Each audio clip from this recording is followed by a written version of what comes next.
We have a pretty difficult subject today, I think. What do you guys think? Yeah, there's so much here. Like, this could be hours and hours and hours worth of content. I don't know about difficult, Heavy but stuff. it's important. Yeah. It's something that a lot of people, or if not everyone, that tries to go down this road of being in a throuple or a different relationship structure is going to encounter along the way. So this is very, this is the meat on the bone right here that we need to get This into. is what makes it or breaks it, I think. And I think realistically, it's something that everyone experiences at some point in their relationship. If they've been in a relationship long enough, I think even Any kind of relationship. even monogamous, you at some point you have insecurities and fears of that you're going to be replaced, you're going to lose the one you love. So yeah, it's definitely something we all. Everybody's familiar with fear of loss and getting replaced in any kind of relationship. Even I was actually thinking about it. It doesn't have to be a romantic relationship. It could be a friendship. Like it happened. You're right. It happens. Yeah, It could be anything. Like your bestie is already all of a sudden hanging out with some other girl more. Like, oh my God, I'm being replaced. Yep, that's true. And it's not something either that's specific to a throuple at all. I think it's a little bit more aggravated, maybe, but this is no different than in a monogamous relationship. Yeah, but in non-monogamy, especially when you include such a huge change in the structure of the relationship, that's when it's like the heaviest, the hardest thing to overcome. Yes. And most people can't do it. And that's when everything falls apart. Then they start to doubt, am I made for this? Or That's a good point. Yeah, it definitely seems like it's aggravated by some huge change in your life, your relationship. Yeah. When I know things changed a lot when we had kids. Right. Yep. There you go. Yeah, Job change, even that move. experience once we had children, and it was like I was replaced. Yes. I lost a wife and gained a mother. It's like right. And I hear that all the time from couples that recently have kids. And I think men go through that because they're not so physically involved in the process of having children. And for them, it's not such a transformational experience until they feel like a father. And all of a sudden, they see this huge change in the woman in their lives. And they're like, what's going on? Am I losing my wife? Am I losing my best friend? Or Exactly. And for us, we were married for more than 10 years, and we did everything together. So, we're remodeling houses and stuff always traveled together. Like, he had a job where he traveled all the time, and I would always just go with him on his work trips. Yes. And then so all of a sudden we have kids and she's not helping me anymore. Now I have to do everything by myself. Now everything seems twice as hard.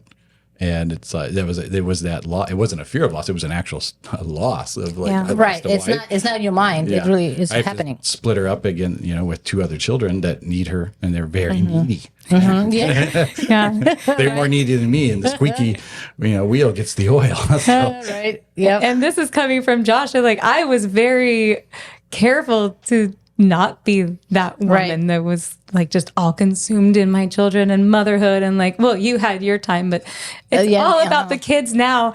But I will admit the kids were they needed a lot more of me than I anticipated. Yeah. It was kind of shocking how much I lost myself, even, especially when they were very, very young. It's getting a little better now. Yeah. And I think that's it's very personal. It depends on the type of person that you are and how much out there you are doing other things. But there are women that don't feel that is such a huge difference because they're very, very focused on being mothers. Mm-hmm. I feel like you're more versatile. There's more sides to your personality than just motherhood.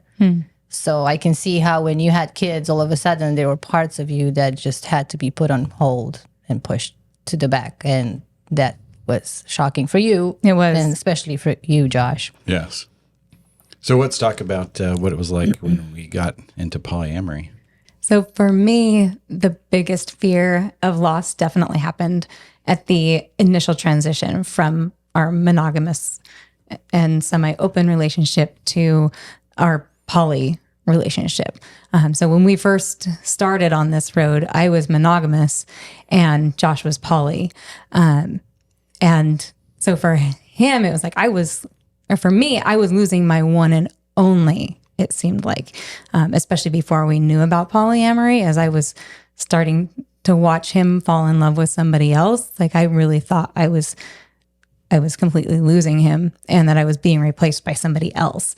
And that was just, it really rocked my whole world. Like it was earth shattering. Like this person that I'd been with since I was 21, we'd been together 15 years and I had loved it all and fully anticipated that my entire future would be built with him. And then it felt like everything was just crumbling. That was it felt like a very real possibility. And it was very unsettling.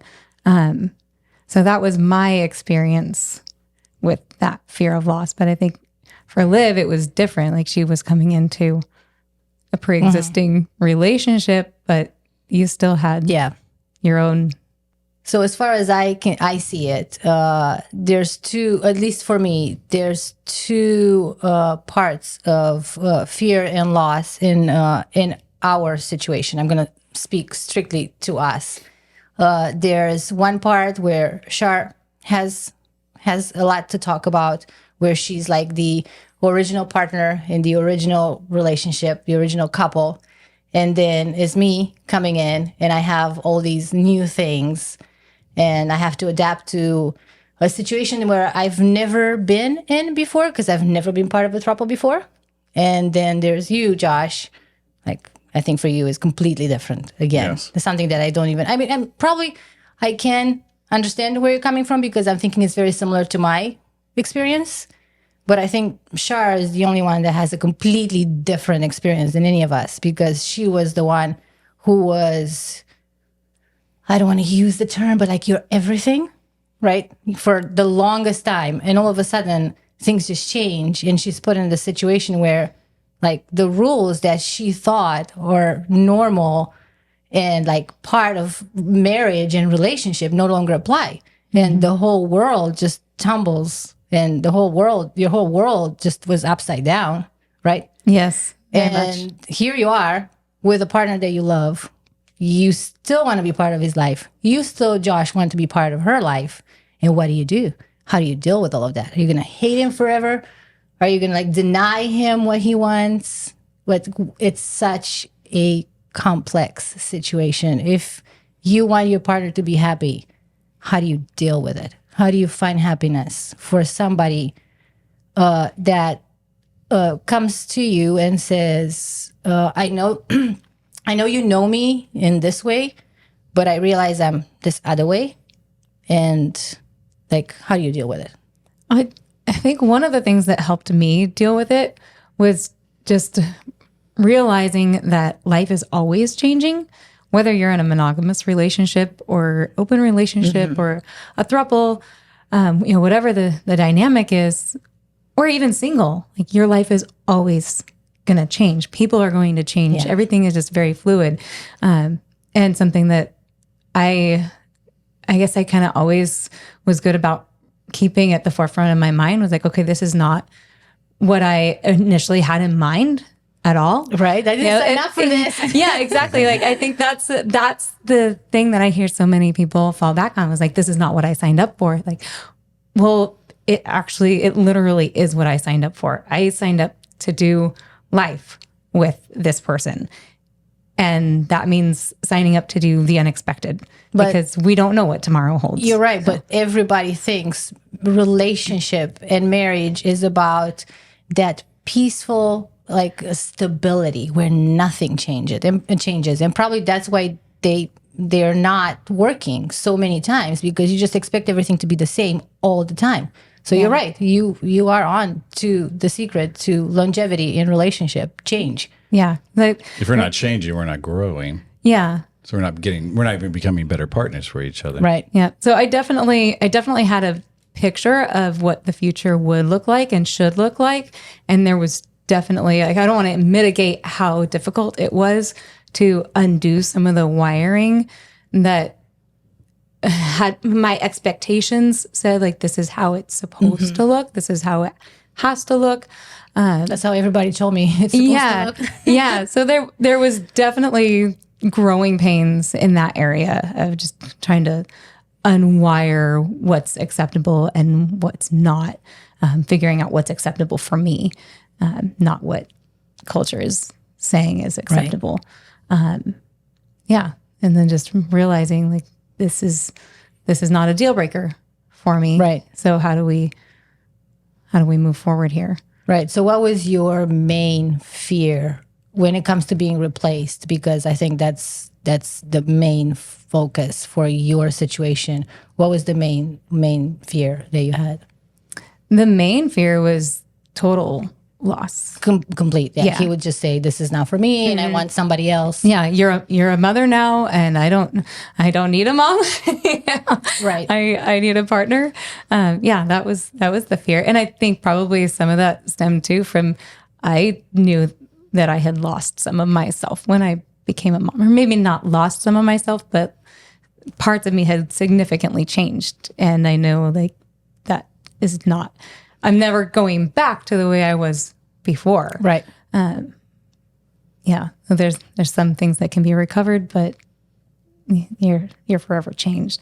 Right. And there's a lot of things that we face in life that forever change us. That's true. For me, it was totally different because I was born polyamorous. You know, it was like naturally wired that way. So for me, watching what you were going through, I didn't understand it. I didn't think about a fear of loss because I didn't have any fear of loss because I'm just used to you always being there. And I'm also doing this other thing, but it didn't mean like our relationship to me wasn't any less at the time. You knew your intentions had not changed. Yeah, my intentions had not changed. I wasn't falling in love with a new person to fall out of love with you. I was still in love with you. In my eyes, our relationship was better than it had ever been. So it was just an addition to, as I was dating and stuff like that. But, I never got to experience this, fear of loss that you did until, later on, after, a year into us, being a throuple. And when we originally came together, we were more of like a V setup. And that worked really well for me. I was like, oh, this is great. But over time, you guys have become friends and then kind of moved past friends and then became something more than friends. And next thing you know, you guys have a relationship. And at first I was like super, had a lot of compersion. And I've never felt that before. I heard the word. I'd seen Shars had compersion, Liv's had compersion. I'd never had compersion. So for me, it was more theory. Then I finally experienced it. I was like, I actually really liked it. I was like, oh, this is, it's fun to set up date nights for you guys or stuff for you guys to do and be able to experience that. And I'm watching NRE and your guys' relationship and you guys buying gifts for each other. And I thought it was all great. Everything's great. And then all of a sudden I have a bad week and it's not great anymore. It's like I have a bad week and I need support and I'm in a bad place.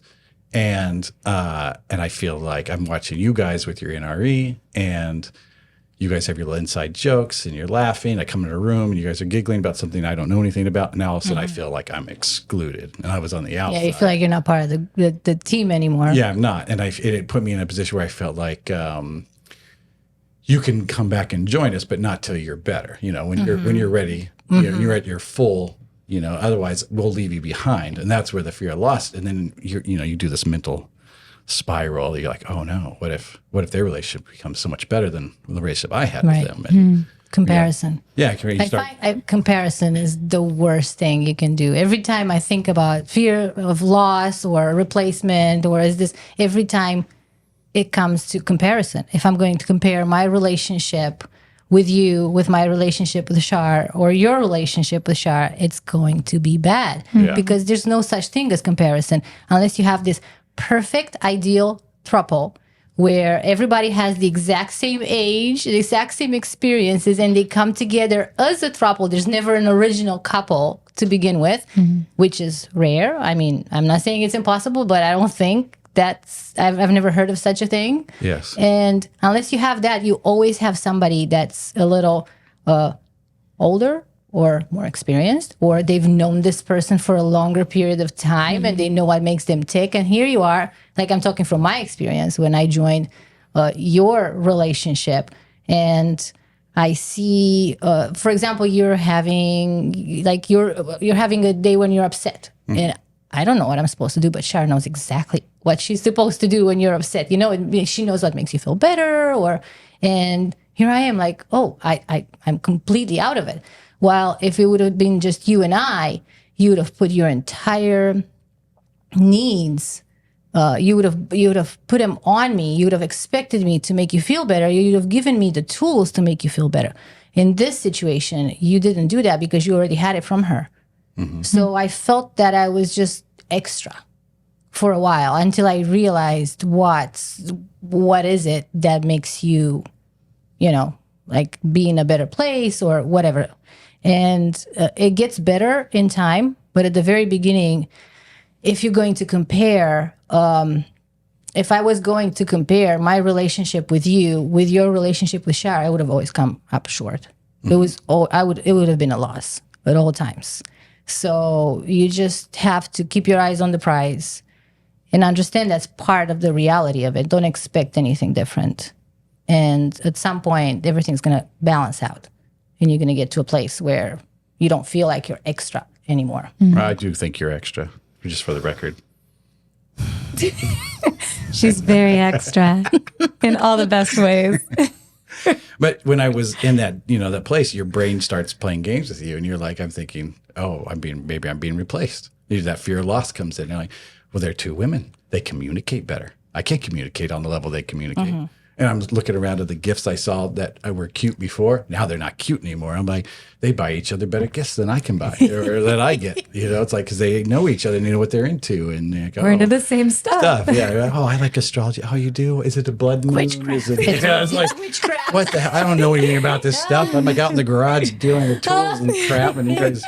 So I don't know what's going on. We're doing rituals in the backyard, praying to the moon god. I'm like running from I don't know.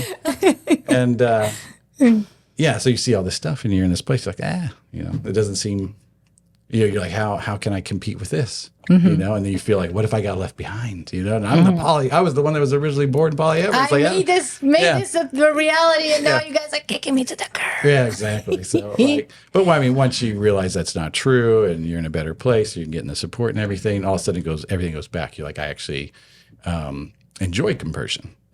I find it when you guys are spending time together doing stuff, I actually enjoy and I feel happy for you, especially if I set it up. And just to prove that point, I got you guys 2 tickets to the ballet to go see Dracula in Dallas this Saturday. What? This Saturday? And there's a hotel right downtown, just down there. Last 2 tickets I could find together on the orchestra floor. Oh my gosh. Oh my God. Thank you. So I do enjoy compersion, just for the record. Wow. When you set it up. Well, thank you. You're welcome. I am amazed. Thank you. It's 8 p.m. Okay, it's a date. Very fun. God. Anyways, back to what we were talking about. I don't even remember what we were talking about. Something that really helped me with coming to terms with things and moving forward in a healthy way was accepting that there are certain things that are going to be lost. Like Liv was mentioning earlier, and even Josh experienced, like you're no longer your significant other's one and only. And that's something that in this dynamic, you're never going to undo that. Liv never had that where she was Josh's one and only or my one and only. So just realizing that there are certain things that you're going to have to let go of, and you see that for what it is, you accept it and you let it go. And you stop grieving over it. Don't have pity parties about that stuff, but don't deny it either.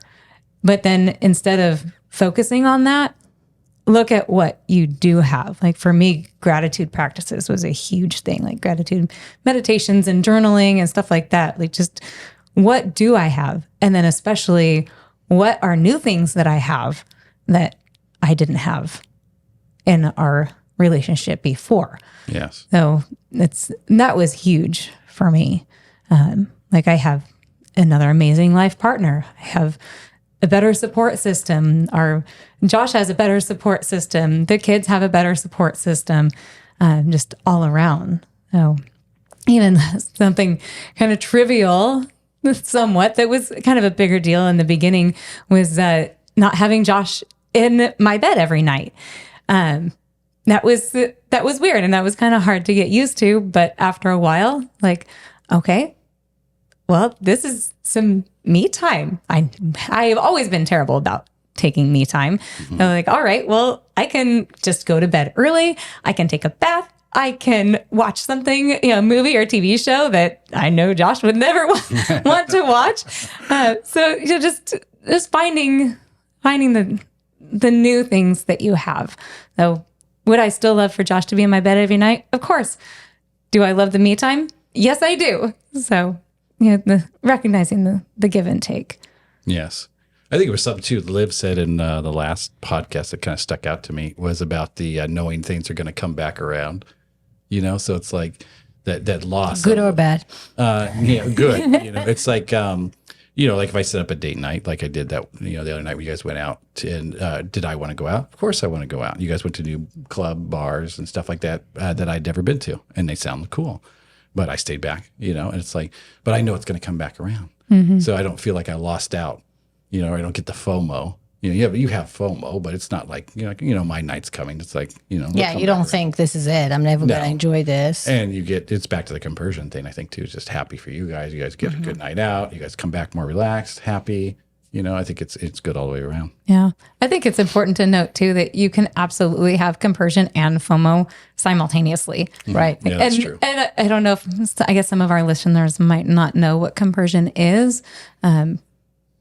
I guess the best way I can describe it is it's when you find joy in your partner's joy and that they're doing something. So even if you're not actively participating in the fun thing, it makes you happy just knowing that they are getting something that fills them up.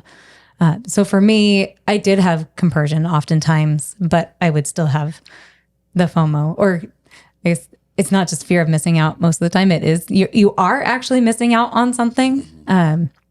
But you can kind of be sad that you're missing out, but also happy that your partner is getting that wonderful thing. I kind of cheat a little bit at it because I will plan things I don't want to do with you guys. Like I don't want to go to the ballet. I'd like Dracula, and it's probably cool, but I can easily miss out on this one. So for me, that's easy. There won't be very little FOMO here. Yeah. Another thing that helped me, kind of a tool I guess I used to get to a more secure place again, was just realizing that my security was not Josh's responsibility, or it's not Liv's responsibility. Because I think in the initial kind of aftermath of that transition from a monogamous relationship to a polyamorous relationship, I kept looking to Josh like, okay, you're the polyamorous one here. Like you're the one that kind of changed the rules, so to speak. So I felt like the burden was on him to bring me back to an okay place. And I kept looking at him like, all right, what are you going to do to reassure me and to prove to me that I'm still everything to you that I was before? When in reality, he hadn't done anything to show me that I wasn't still that same person to him. So I needed to make the change in my own mind. The burden was on me, and I had to do a lot of introspection. Like, okay, what is it about myself that makes me a good partner? Like Liv was saying earlier, like that comparison will kill you. So I found myself comparing myself to Josh's other partner, or all these other people like that could be potential partners, and I had to stop that and like, okay, what is it about me? Okay, maybe there are things that other person has that I don't have, but what am I bringing to the table? And why should he want to have me in his life? And why do I want to have him in my life? Is it purely selfish, or just looking at it with very honest eyes? And it's a lot of introspection and growth and. I have a question about fear of complete loss for you, Josh. Okay. Because it came to me like when we were talking about it, like right now, because you didn't know you didn't always know you were polyamorous, and at some point you discovered that you're polyamorous, and that changed everything for you. Yes. Was there any time that you thought this is who you are? And how prepared were you to be true to who you are at the expense of losing Shar? What if she would have said no? Yeah, I think Because that was your main, like the loss. That was the loss. You could have lost her if you were to be true to the polyamorous side of you. Well, I'll back it up to say that I always felt polyamorous, but I never knew what that was. I never, right. It was something natural in me. And then one day somebody said the word polyamorous to me. And I was like, what is that? And they told me. And I was like, it was like a light bulb. It's like, oh, there's a definition for this. Right. And it's not an ugly, bad thing. It's like, right. You're not a freak. Yeah, exactly. There's other people like you. But that was your choice right there. Shar could have said no. Yes. But that's the thing. It's like, but because, that's who I am. I'm like, I honor my commitments. Right. I made a vow. And we had our wedding day. I told her, for better or for worse. And I told her it was always her choice. But I can only assume how you felt. And I don't know if I would have had the courage to just come up to my partner for so many years and say, hey, this is who I am. Because that partner could say, well, if you're that freak, and I'm using that term, and I don't think that. But if you're that person that feels that way, I don't want to have anything to do with you anymore. Yeah. That is so risky. It is. It was very risky. And I wrestled with it for a long time. Right? I knew, so after hard. I knew, I almost had to say it out loud to her to believe it myself. Right. Because I didn't even want to admit out loud. I really did not want to be polyamorous. Even though the light bulb went off and I realized I was that, I felt kind of yucky inside about it. There's something wrong with me. It's and then I imagine it's then it kind of hit me later. I was like, that must have been what it felt like, to be gay, to have to come out when you're not. Society will not accept you. Exactly. Majority of society will not accept you. So you have to be true to yourself and say, hey, here I am. And the hardest things, what I've discovered in my life as I went through relationships is you care about that other person thinks, what that other person thinks. And you care to such an extent that you're going to fake who you really are. And then when I got older, I realized, wait a minute, I'm creating this persona for this other person that I think they're gonna accept, but that's not who I really am. So do they really love me, or do they love this image that I have created of me for them so they can be comfortable in what it is that they say to themselves and they can live with themselves? Exactly. But I think for me, I already had made the commitment. It's no one held a gun to my head. I made a choice. Right. And that this is me. If she said, no, that's not what we're doing. It's I'm not going to renege on the commitment I made. No, right. I got that from you from the beginning. But you did risk the relationship by telling her you are this way, because she could have just said, I don't want to have anything to do with you anymore. You never saw that as a danger? It was a danger, but for me, it was I'm telling her who I am, but it doesn't mean I have to act on that. Yeah. I could, I will be a polyamorous person that stays in a monogamous relationship if that's what we have to do. Yeah. But she's also not the type of person, I know her, she's not the type of person to, do that. So the risk felt, it was a huge thing, but it was a risk I was willing to take. Yeah. Right. And because you're so genuine, but I think, and why I'm pushing this, I think there's a lot of people out there, and I know I was that person before I got older and wiser, that I had a different notion of who I am and what I wanted in relationships, but I hid it because I was concerned that not only society, but my partner or my best friends or my family would not agree with it. So I just hid it for the longest time. And I think a lot of people are in this situation. Like you say, being gay and you're being closeted and you're not telling anybody because they're just going to think of you differently. Yeah. Well, I think I've heard both of you say multiple times, I'm the realest person you've ever met. Yes. I don't care what people think. I'm always true to myself. Right. Authentic, yeah. But I did want to touch on that because I think a lot of people have issues with voicing who they really are. I've always been somebody who's radically honest, and it gets me in trouble. Yes, it does. But it's the way I choose to live my life. Yes. So I'm not going to change a thing. I think what you're getting at here is did Josh fear losing me when he came out? Yeah.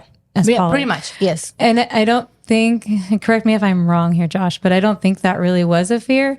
I think his biggest fear was that I wouldn't be okay with the polyamory and that I would just be like, no, like I Just say no. I don't want that to be a part of us. I want to go back to how we were.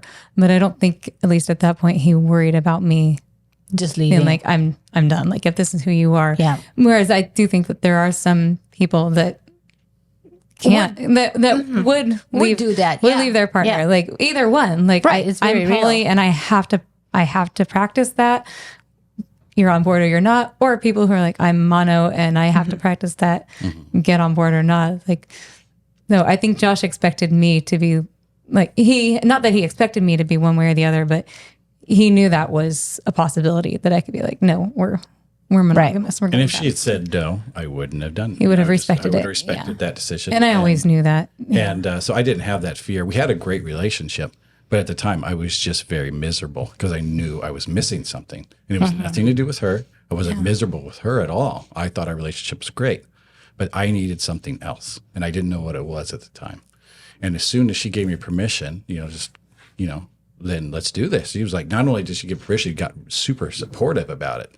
And I started dating, and I took off like a rocket. Like once I started meeting people and, I was dating some good people, and the changes I saw in myself, the growth I experienced so quickly. Yeah. It was like all the things that changed about me and made me an even better partner for her. She got to enjoy all of that. She experienced all of that. And even if I was in a relationship where I had some NRE, it's like all that spilled over too into our relationship. So, I think her making that leap of faith with me and jumping in, like she was rewarded for it in the long run. Yes, for sure. Yeah. Again, like you see the losses for what they are, but you gain things as well. So yeah, as long as I was focusing on what I was gaining and what he was gaining, because like you said, like the things that made him better ultimately made our relationship better. So it was huge. Yeah. Definitely. It's from person to person, because that's the thing that for myself too, I was raised, and I think everyone I know, everyone in this world, I mean, not in this world, but in our society, like in the Western world, we were raised to think that we're supposed to be everything for our partner. And all of a sudden, polyamory, non-monogamy, it just changes everything. You're put in front of like a situation where you're not supposed to be everything for the other person. And even if I'm thinking of myself back, like maybe 10 years ago, when I was just kind of figuring my way out in the non-monogamous world, like it makes so much sense that you're not everything for a person. I don't want to be everything for somebody. Like, it's exhausting. But then at the same time, I'm thinking, if I'm not everything for my partner, that makes me a lesser human being, that it's not worthy of, all his time and attention, or her time and attention, and they need to go outside of the relationship to feel fulfilled. So this is something that for me, it's society that pushed it on me. I didn't know any other way of being in a relationship. Yeah. But it was natural for me to be different from my perspective. And then when I was put in the situation of being with a non-monogamous partner from another perspective, because it's easy for you to say, and I've seen that a lot in non-monogamous couples, when one of them feels very comfortable about dating, but the other one, but they don't feel comfortable about their partner dating. So you're like what's going on there? And I'm not even talking about needs or rules or whatever. They're just simply not okay with not being everything for that other person. So it's like it's an ego thing. It's a society thing. It's a lot of things. Yeah, ego is something that definitely comes up over and over Yeah. again. I think for this dynamic, it's simpler for me because I understand it's like there's some things that you need from me. Right. You need the divine masculine. You need the masculine energy, and sometimes you need things from Shar. It's you need that feminine energy, and I can't provide that. So it doesn't, for me, it's not it's very simplified. Right. But if I am to tell you, because that could be like, I could have girlfriends, and say, I need to be with the girls today. And you should be able to understand that. You shouldn't expect to be my entire world. And if you're not, to feel like you're lesser. But do you agree that we are pushed? It's pushed on us to think that we have to be everything for our partner. Absolutely. I see it all the time. He's my best friend. He's the whatever. She's the one. She's everything. Yeah. And it's just like, and how many of us actually realistically have that relationship? Not on social media, but really behind the social media posts. Yes. How many of us have that relationship where the everything and everything's just perfect? Like It's actually the opposite. Once we start to spend too much time together, it's like, I hate the way you breathe. Yes, exactly. So we're trying to do this how we're expected to do it, and we fail monogamously and non-monogamously because maybe, and just maybe, we are very versatile beings that have very varied needs. And we need this and this and this. And it doesn't all have to come to you, the partner.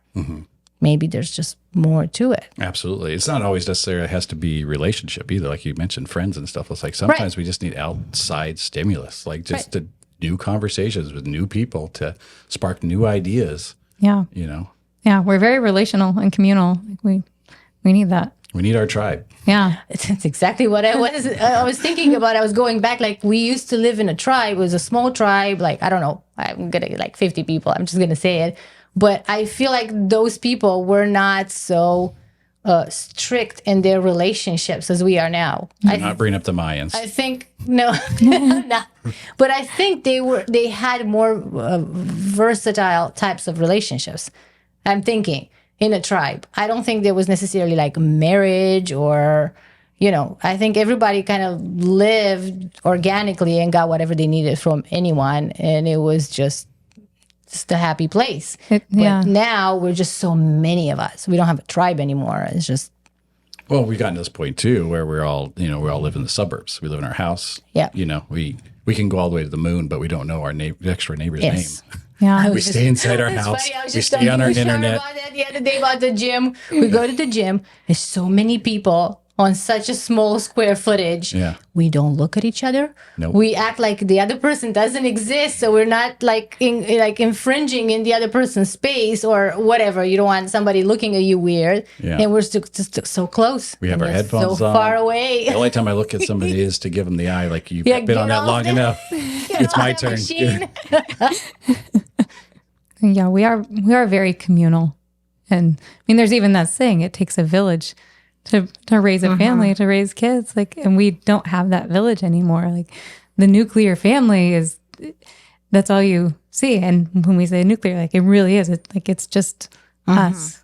So it definitely feels like it's not the way that we were designed to be. Like we're trying to adapt to it, but the further we get from that community, the more empty we all are. So we're not designed to be anybody's one and only. Oh. I think the whole house thing, that's a recent thing. I remember reading a while back. It World you War used to II? live in the farmhouses and you lived with your grandparents and parents and just kept building onto the house. And then all of a sudden they came up these, early 50s like subdivisions where it's like 1 bedroom or 4 bedroom, 1 bath, 1 car garage. You can now afford to have your own. And it's just grown and grown. So now we live in these 4,000 square foot houses. So we don't need to leave the house anymore. Yeah, exactly. We can just be here. Yeah. But at the same time, we're separated from everybody. Yep, exactly. Grandparents are not on site anymore. Everybody lives somewhere else. There's no, it's hard to find the babysitter or who's going to watch the kids. And Yeah, it's very different. Shall we wrap it up? yeah. I think this was a very thick subject. I could speak about it for like a long, long time. And I don't feel I even scratched the surface, but more episodes to come. Yeah, I'm sure we'll circle back many, many times to this subject. Yep. Next week's subject is related, the Unwiring Hardwired Monogamy. Yes. So different topic, but yes, some of the same stuff. See you guys next time. Bye. Thank you. Bye-bye.